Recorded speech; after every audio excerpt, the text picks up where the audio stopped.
Hey guys, so I have a lot to cover in this video and I'll try to keep it under 5 minutes, but no promises. Number 1, No Shave November. For those of you who don't know what No Shave November is, it's where you basically don't shave for the entire month of November. And I will try to stick through the entire month, but I've already had friends who've given up. As you can see, I've gotten kind of hairy. And this will probably be the hairiest you'll probably ever see me. No, that's a lie. I'll probably vlog later in this month and I'll have even more hair. But throughout this month, this will probably be the hairiest that you'll probably ever see me. And then on December 1st or December 2nd or something, I'm gonna shave it all off. I have this one spot on my chin, right here, that does not have any hair on it. It's not blonde hair, it's no hair whatsoever. Yeah. And I'm gonna see if by the end of the month it has hair. Number 2, as you guys may have noticed, I'm not uploading many videos lately, and that's because of a few things. First reason is family. I think it was 3 weeks ago I went to go visit my family up in Rhode Island. I think not even a week after that my grandparents came up from Florida to visit. The third thing, drama club. And it's gonna be really stressful for me because the week after Thanksgiving is our auditions, and I'm auditioned for the 30th, which is not next Wednesday but the following. And the thing I'm stressing about is during the audition you have to sing a 2-minute song. I do not sing. The play we're doing is Bye Bye Birdie, so if any of you have seen it, let me know in the comments below what you thought of it. And I really don't have a cast character in mind because I was gonna do ensemble. But I'm a senior, so I might want to have a character in mind. Today is Children's Grief Awareness Day. I found this website from this grieving camp that I go to. I'll explain that in a second. And it says, join the camp on November 17th, 2011 in raising awareness about the prevalence of childhood grief and ways to support young people and families who have suffered a loss. And then it gives some simple ways about how you can do it and stuff like that. Basically, how I'm celebrating is I wear blue because I noticed on the website that the little icon for it, everything's in blue. And the reason why I'm celebrating it is because on November 1st, 2010, my dad died of sepsis. For those of you who don't know, sepsis is a bacterial infection of the blood. I have a few theories about how that happened, but it's not certain, and I don't think I'll ever find out.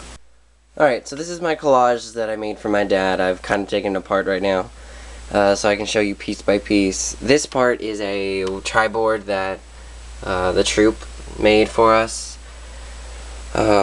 You guys know I'm in Boy Scouts. Well, Dad was an assistant scoutmaster. Like, there's the law, there's the camp I keep talking about. That was his favorite thing to do at the camp. This has nothing to do with the camp, but that's his ID, I think, from when he worked at his job. And then there are all these little signatures all over the place. Alright, next up. Just an old picture of him that we had done. It's kind of fancy. A picture of me, him, and my sister. I'm not sure how old we are. I think I'm 5 years old. The next is this memorial sheet that we got when we were at his memorial service, as it says right here, right above my thumb.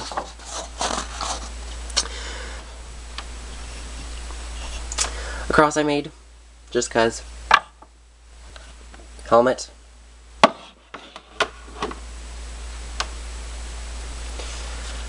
A picture of me and him. I'm 2 in that picture. Aren't I adorable? Here's his urn. And then, of course, his name. Alright, now that you saw my little collage, or whatever you call that over there, I'm going to read you something I made, I think last Father's Day, about my grieving process. I want you guys to let me know what you think. This is called What It Feels Like.